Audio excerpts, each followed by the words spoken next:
Welcome back to the West London Witch. This episode details crimes against children and may not be suitable for all audiences. Listener discretion is advised. In 431 BC, the playwright Euripides penned one of the most captivating and astounding tragedies of all time. The play Medea tells the story of a wife and mother who commits the ultimate unthinkable crime. Medea was an enchantress, the granddaughter of the sun god Helios. Using her magical gifts, she helped her husband Jason steal the Golden Fleece, a task that would have been impossible and fatal without Medea's magical influence. Several years after the quest for the Golden Fleece, the play begins with Medea and Jason's 10-year marriage coming to a heartbreaking end. Jason has left his wife and married Glauce, the daughter of King Creon. The king knows Medea is going to be furious, so he banishes her from Corinth. Yet, the cunning Medea begs for one more day to stay in the city with her children. The king agrees, but this would prove to be a fatal mistake. Medea uses the time to exact her revenge against her husband. Medea designs a deadly gift for the blushing bride. She sends her 2 sons to present their new stepmother with a poisoned dress and crown. After donning the garments, Glauce falls victim to the poisoned present. Her father, the king, discovering her lifeless body, runs to embrace her. Yet once he touches the tainted fabric, he too dies. But killing Jason's new wife and father-in-law wasn't enough for Medea. No, she needed to ruin Jason, make his life unbearable. Medea turns her wrath and her blade upon her own children, slaying her 2 sons. The play ends with Medea fleeing the city on her flying chariot, a gift from Helios, leaving a distraught Jason to mourn his children, his wife, his king, and his relationship with Medea. This is a classic Greek tragedy. But the part that always upset me was the killing of the children. How could a mother slaughter her own babies? But the thing is, it wasn't about the kids. It was about Jason. It was about leaving Jason without a wife or an heir. It was about hurting him more than he could hurt her. It had nothing to do with the children. It had everything to do with revenge. For as Euripides himself wrote, "Stronger than lovers' love is lovers' hate, incurable in each the wounds they make."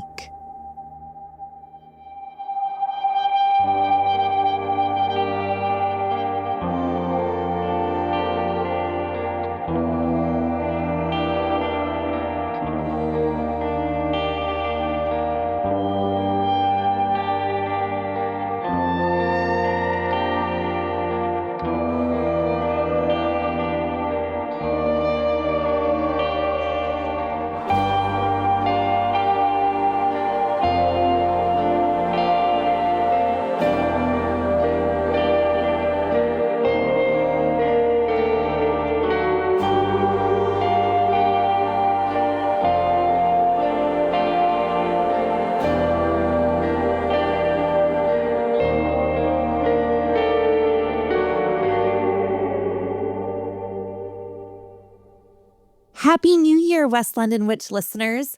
I hope you have all had a relaxing and restorative holiday season.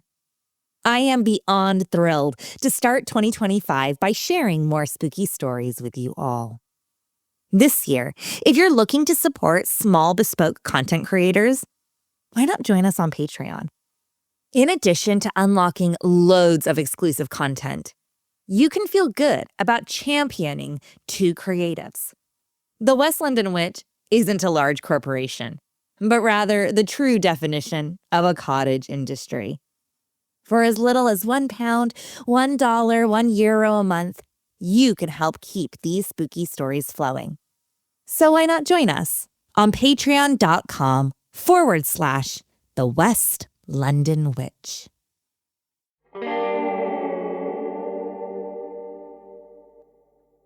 Hello and welcome to episode 85 of The West London Witch, a podcast where we share stories about those moments where we find ourselves very much not alone. In the opening of our Halloween special, Analyzing Amityville, I shared a story about my childhood friends who nearly moved into a house where a heinous and horrible crime had occurred. I changed the name of the family and misremembered some of the details. But for the most part, I was bang on the money. After working on that monologue, I decided it was time to reach out to my friend and a local crime historian to talk about this haunting case. Any longtime listeners of the show will know how much I love and miss my hometown of Bakersfield, California. In this episode, Robert Petersen from the Notorious Bakersfield Podcast will share with us the details of the crime. And then my friend Heather will tell us about her family's connection to this case. This is one strange small-town spiderweb of coincidences. But I must warn you that it is very dark, very tragic, and deeply unsettling. I'm Rebecca Strazina, and this is The West London Witch. Episode 85, The Country Club Killings.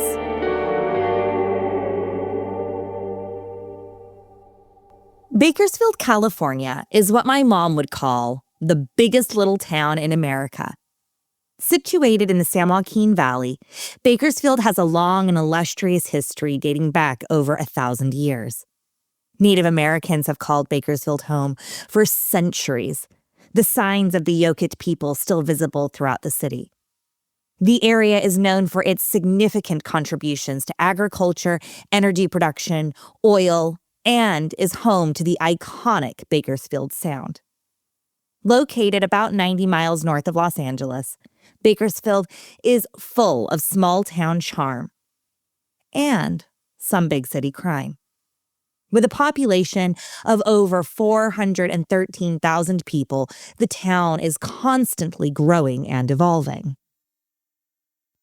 Back when this crime occurred in the early 90s, 1990, I believe, Bakersfield was smaller, but we hadn't been desensitized to the crime at that time.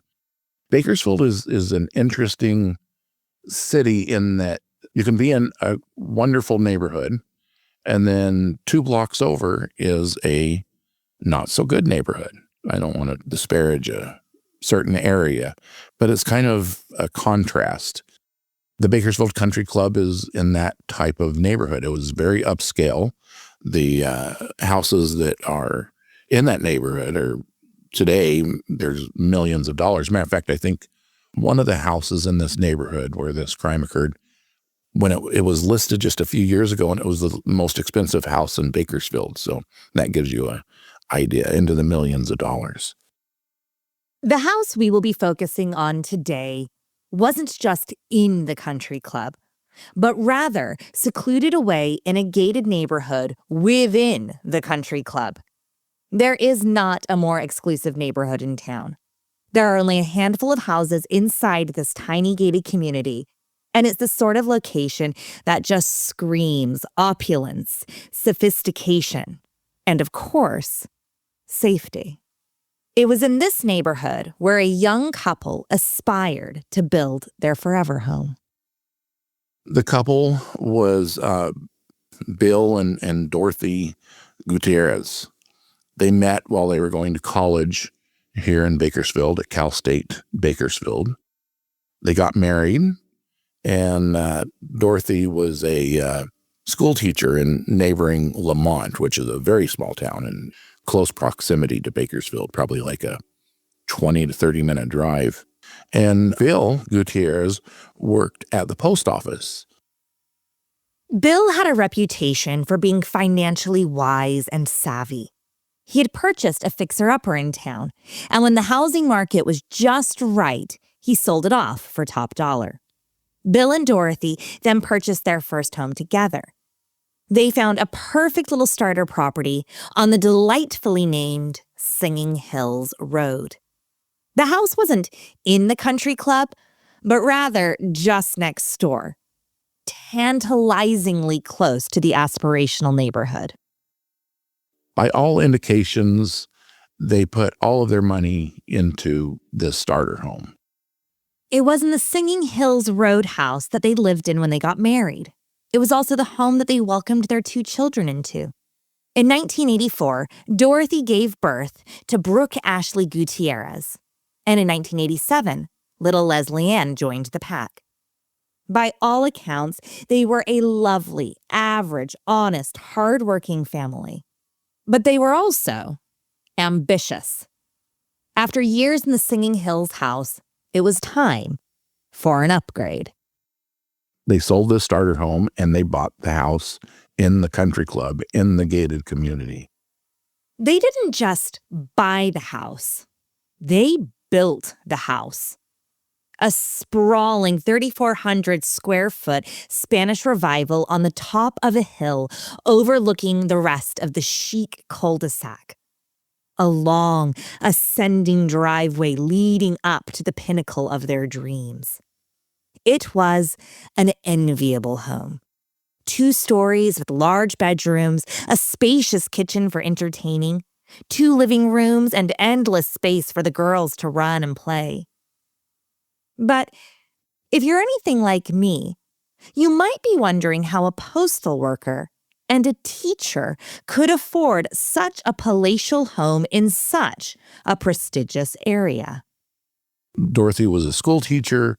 He was a postal worker. How could they afford this, very exclusive house? All indications were that they, saved their money and scrimped and used that first house, that initial house, as a hefty down payment on this new house. The house was built in 1987, the same year Leslie was born. And it wasn't long before the family moved into their new home. But not everything was picture perfect. In the early 1990s, Bill and Dorothy were having marital problems. I think probably money and infidelity. Now, it's important to note that Robert says probably here. Although Bakersfield is big, it's still got that small town mentality. The rumors of Dorothy's infidelity are rampant and compelling, but not factually reported in any legal findings. Doesn't mean it didn't happen. Doesn't mean it's not true. I just can't direct you to a credible source. But it is something to keep in mind. And like people that were going through a separation, they'd jockey the kids back and forth, and depending on what parent wanted to be somewhere, the other parent was taking care of them. The arrangement was perfect, really. Bill worked nights at the post office, and Dorothy was a teacher. After she moved out of the country clubhouse, she would do school drop-off in the morning, and Bill would collect the girls in the afternoon. After work and driving back from Lamont, Dorothy would collect the girls from the country club house. Yet, on the afternoon of October 9th, 1990, everything changed. The girls were with Bill at the country clubhouse. Dorothy had moved out, and she was coming home to the house to pick up the girls. And driving through the neighborhood, drove up the long driveway that I talked about, and she could smell gasoline coming from the house. When she reached the front door, she was surprised to find no one answering the knocks. However, it was unlocked. She let herself in and discovered the ghastly scene. As Dorothy opened the front door, she was sent backwards by the overpowering scent of the gasoline fumes. On the floor of the entryway was a spent shotgun shell and a smear of bright red blood. Horrified, Dorothy ran down the steep driveway and called the police from a neighbor's house. When detectives entered the home, they made a startling discovery. On October 9th, 1990, Bill Gutierrez had followed the family's routine. He collected 6-year-old Brooke from elementary school and then 3-year-old Leslie from preschool. There was no indication that anything was amiss. However, once safely behind the gates of the country club, the unthinkable occurred. While little Leslie rested in her upstairs bedroom after a long day of learning and playing at school, Bill silently entered her room and proceeded to violently attack her with a wood-splitting instrument. He savagely and brutally slaughtered his baby girl. He then went downstairs and shot a terrified Brooke. Finally, he went upstairs to the master bedroom that he once shared with his wife and turned the shotgun on himself. Before he committed suicide, he doused the entire house with gasoline, but it didn't burn. And there was no indication that he attempted to burn the house down. There's no, matches or anything like that on scene. So people don't really understand what his thinking was. Why did he douse the house with gasoline if he never attempted to set it on fire? Some townsfolk believe that he had intended for the house to catch alight by a spark from the shotgun blasts. Others think that it was a trap for Dorothy. There has been speculation that maybe he had hoped when she switched on the front entry light, the electricity would start a fire. But this is all a town theorizing. No one really knows. But one thing we do know is that this was a premeditated crime. The night before the murders, while Bill was at work, he wrote and posted a 4-page letter. The police never revealed exactly who the letter was addressed to or what it said, but it was intimated that Bill spoke deeply of his marital woes and was tormented by the possibility of losing his little girls. The police suggested that he did hint of the crime to come. Furthermore, after he got off work on the morning of the 9th, he went to buy a shotgun and some ammunition. He then went and purchased a 5-gallon jug and filled it with gasoline, all before the after-school pickup of Leslie and Brooke. During the investigation of the home, police reported that they did find a past due notice for missed mortgage payments. It was clear that Bill was in serious financial trouble as well. I think anytime children are involved, it's kind of a shock to a community anytime children are involved. I can understand when couples have arguments or fights or whatever, and not that I condone it, I can see where violence can happen, but what I really don't understand it is when they drag the children into it, and that takes some cruel individuals to drag the children in the way that they did for this.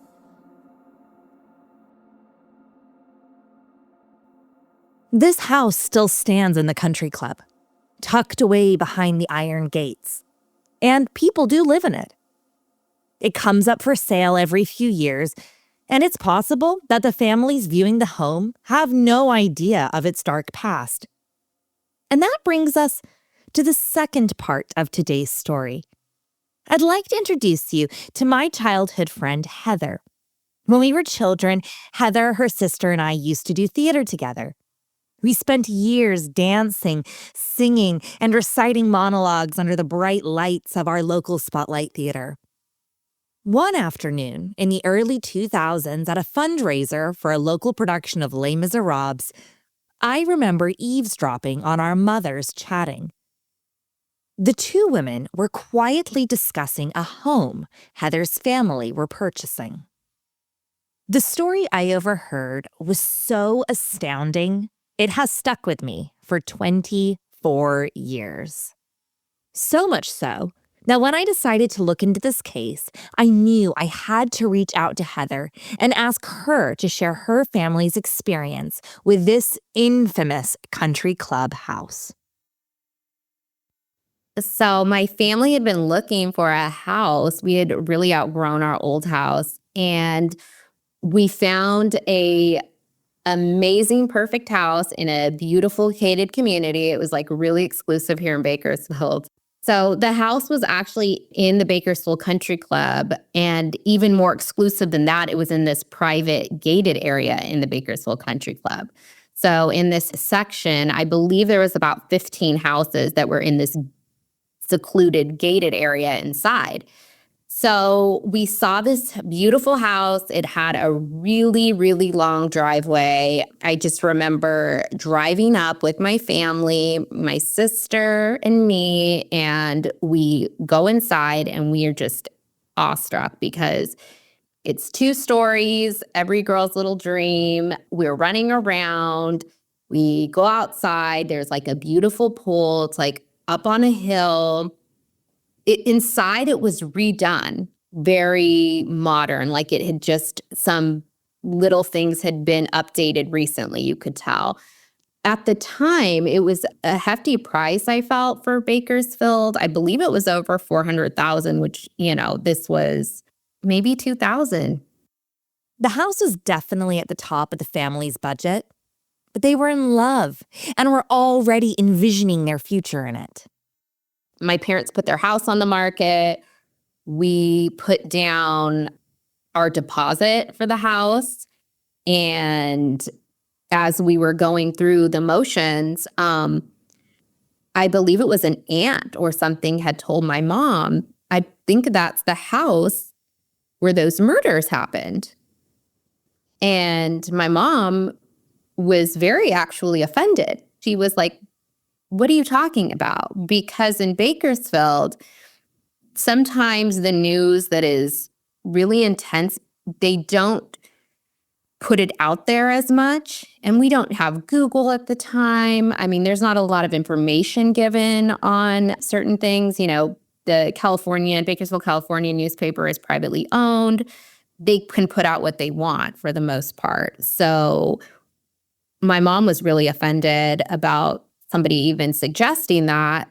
So we ended up going in further. My parents wanted to know like some information about the house because we were now in escrow and our house was for sale. Naturally, Heather's parents went to their real estate agent looking for some clarification on the rumors.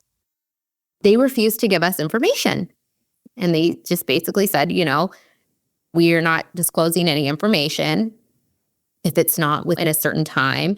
And we found out that the house indeed was a double murder and suicide scene. And it was pretty shocking because they did not want to give us back our deposit. And the house had been sold between that time. But there was multiple sales with that particular house. And so nobody stayed for long, even till this day. That house always goes up on the market here in Bakersfield as well. The murders occurred in 1990. Heather's family were in the process of purchasing the home in the early 2000s, a decade after the crimes. In California, you do not have to disclose deaths in a home after 3 years of the event. And in a town as small as Bakersfield, and a house as valuable as this one, it's obvious why the sellers and the real estate agent did not want to disclose the crime. We were trying to get out of it. My parents decided to pull our house off the market. and we were going to decide and talk about it. So that's kind of when we all came together. The family didn't know much about the crime, just the bare bones. But Heather's parents sat down their two daughters and asked them if they would be okay living in a house where something tragic had taken place and people had died. My dad's like, things happen in every house, and we'll make new memories. And I was like, yeah, because I'm thinking, look at this beautiful house with this amazing pool. And, that didn't bother me at that time. And my sister and my mom both said they couldn't live there. There were some uncanny similarities that Heather's parents were definitely uncomfortable with. Now that I'm older and I understand, there was absolutely no way I could have lived there. I think the similarities between our families, like my mom being in education, they were a Hispanic family and so were we, and both had two young girls. I mean, that just in itself was kind of scary that we were going into it because, they moved into that house, it was a brand new home at the time. And I just think, I think it would be hard for anybody going in to have high hopes with those situations. So we ultimately threatened to sue and bring more attention to that house because of what wasn't disclosed. And they ended up giving us our money back because they didn't want to bring more attention to this situation. Because at that time, if it wasn't for word of mouth, we would not have known. Now being a mom yourself, would you sit your kids down and have that conversation with them and be open to their opinions onto a home like that? No, I would not. If it was my children, no, I would never even ask them that. Heather, it's interesting, and I don't know if you know this, but your relationship with the Gutierrez family didn't actually end when you didn't buy that house. Because the house that your parents ultimately did purchase is literally just a hop, skip, and a jump away from where the girls and their father were buried. Interesting. Yes. I did not know that. And were they buried together? Yes, I believe so, which as a mom, I don't know how you could do that. I could not. I think, no, I don't. That is pretty horrific. It was pretty horrific. And as a mom, I could not have let that happen. I assume she felt a lot of guilt for what she felt she might have put the family through. Not her fault at all, but I can't imagine. Actually, that is pretty spooky. I didn't even think about that. Would you be able to live in that house now as an adult? Would you even look at it? Well, actually, I have two girls, and so probably not. The reality is, people die in houses all the time. But there is a big difference between sleeping in a room that a 95-year-old lady peacefully passed away in her sleep in and putting your kids to bed in the same space where a father committed filicide. The irony here is that this home sits in a protected, gated community. And yet, it was not the outside world that those little girls needed protection from. The horror was inside their family home. I'm with Heather. I could not live in that house. But could you?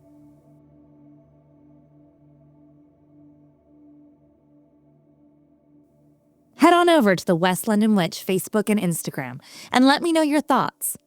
If you really want to weigh in on the discussion, join us on Patreon as we debate and exchange our views on this local horror story.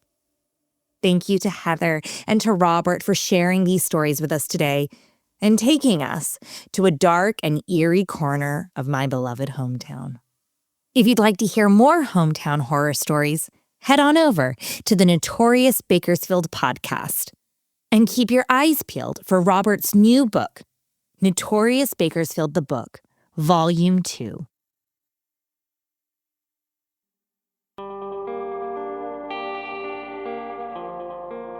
Do you have a spooky story you'd like to share? I'd love to hear it.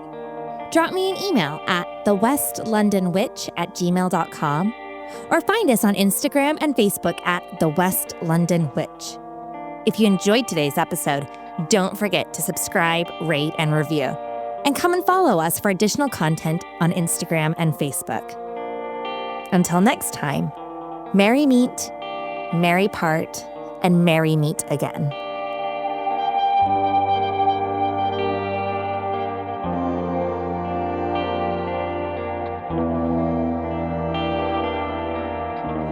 The West London Witch is created by me, Rebecca Strazina.